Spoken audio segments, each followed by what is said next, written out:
June 8, 1967 was a clear, sunny day with unlimited visibility. It was such a nice day that as the USS Liberty floated in international waters 14 miles north of the Sinai Peninsula, sailors were sunbathing on the spy ship's deck.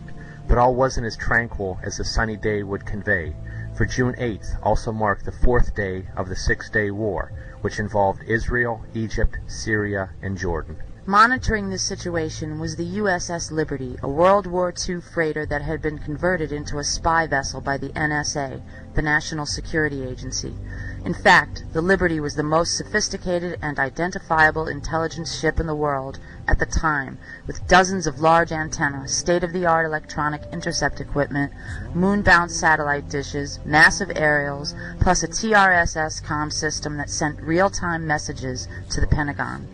The Liberty also flew a large 5-by-8-foot American flag, was freshly painted with large white numbers and letters on its bow and hull, and contained no offensive weaponry except for 4 50-caliber machine guns for defensive purposes. These details are important to keep in mind because at 8 o'clock a.m., as the Liberty floated in international waters at less than 5 knots with a 5-by-8-foot American flag furling in the wind, a squadron of Israeli jets circled the ship at least a dozen times. These reconnaissance planes flew at such low levels, as close as 200 feet, that the sailors aboard the Liberty actually waved to the Israeli pilots. And, as we will show later in this documentary, those commanding these Israeli jets not only ID'd this ship as being of American origin, they also positively ID'd it as being the USS Liberty. Despite being fully aware of its status, at 2 p.m. in the afternoon, 3 unmarked Israeli Mystir and Mirage 3 fighter jets pummeled the Liberty with rockets and cannon fire. These bombers initially went after the ship's antenna and electronics dishes, in the process filling the American flag full of holes. As sailors fled for cover, Liberty crewmen hoisted a new, even larger 7-by-13-foot flag into the air. But this new, even larger flag didn't stop the Israeli onslaught as they sprayed the Liberty with napalm, the highly incendiary substance burning the sailors' flesh. While this unprovoked act of war was taking place, radio operators aboard the Liberty tried to signal for help, but their SOS distress messages were not heard because the Israelis had deliberately jammed all 5 of the Liberty's emergency radio channels, a phenomenon that shows quite clearly that the interfering party was aware of their target beforehand and had previously zeroed in on it, for to jam a stranger's radio in such a rapid manner is virtually impossible. Unable to get help, the USS Liberty, with 8 sailors already dead and 100 wounded, including Commander William McGonigal, was a sitting duck for the Israelis, who at 2:24 p.m. sent in 3 torpedo boats loaded with thousands of pounds of explosives. With their target already in flames, the Israelis bombed the Liberty with shells, quickly killing 25 more men. As firefighters and medical personnel tried to put out fires and save their ship and crew, they were repeatedly machine-gunned by Israeli aircraft. By 3:15 p.m., after it was apparent that the Israelis didn't want to leave a single man alive, the crew abandoned ship. But as the surviving crewmen fled for their lives, Israeli warships, at close range, sprayed those rafts aboard the ship with gunfire, along with those carrying the wounded that had already been lowered into the water. It was a sickening display of brutality and savage inhumanity, a total lack of regard for human life. The Israelis wanted no survivors. When word eventually reached the White House, President Lyndon Baines Johnson assumed that it was the Egyptians attacking our ship, so he immediately dispatched air support, which would have reached the Liberty in 40 minutes.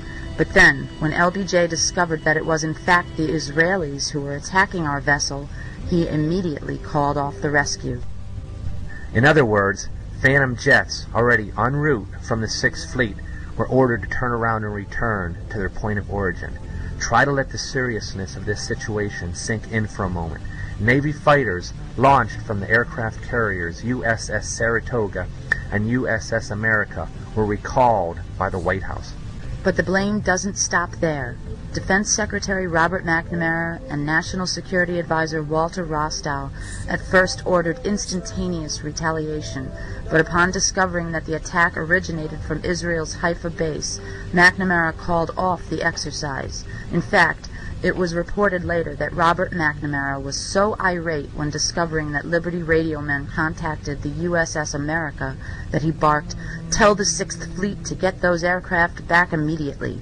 Due to this traitorous behavior, the USS Liberty had to wait 16 hours after the attack stopped before they were rescued by our military forces.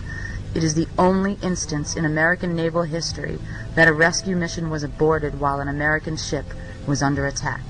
In all, the Israeli attack on America's USS Liberty, a ship that sat almost motionless in the water with no offensive weaponry while sailors sunbathed on its deck, lasted for 2 full hours, equaling the length of Japan's infamous attack on Pearl Harbor.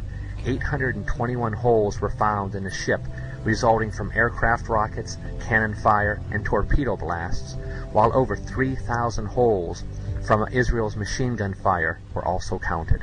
Far more tragically, the Israelis killed 34 Americans that fateful day, wounded 171 more, and instigated the worst U.S. naval losses since World War II.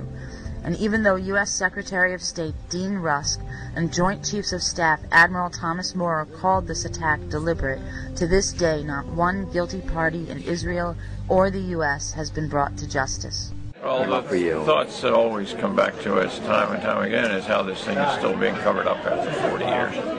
And we know without doubt from those circumstances that it was a deliberate attack.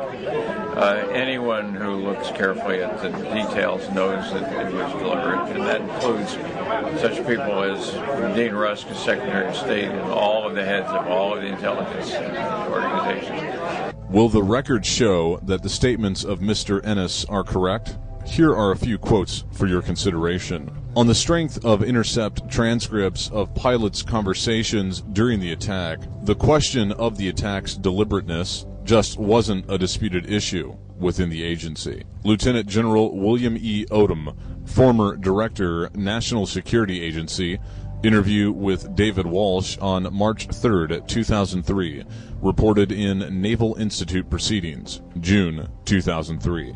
Inman said he flatly rejected the Crystal thesis that the attack was an accident. Quote, "It is just exceedingly difficult to believe that the USS Liberty was not correctly identified, based on talks with NSA seniors at the time having direct knowledge of intercepted communications. No NSA official could be found who dissented from the deliberate conclusion." Admiral Bobby Ray Inman, United States Navy, Director, National Security Agency, 1977 to 1981, reported in Proceedings, June 2003. Quote, "I can tell you for an absolute certainty from intercepted communications that they knew they were attacking an American ship." Unquote. Oliver Kirby, former Deputy Director for Operations and Production, National Security Agency. Kirby participated in the NSA's investigation of the attack and reviewed translations of intercepted communications between pilots and their headquarters, which he reports show conclusively that they knew their target was an American ship. Kirby is considered the godfather of the USS Liberty and USS Pueblo intercept programs. From telephone interviews with James Ennis and David Walsh for Friendless Fire, Proceedings, June 2003.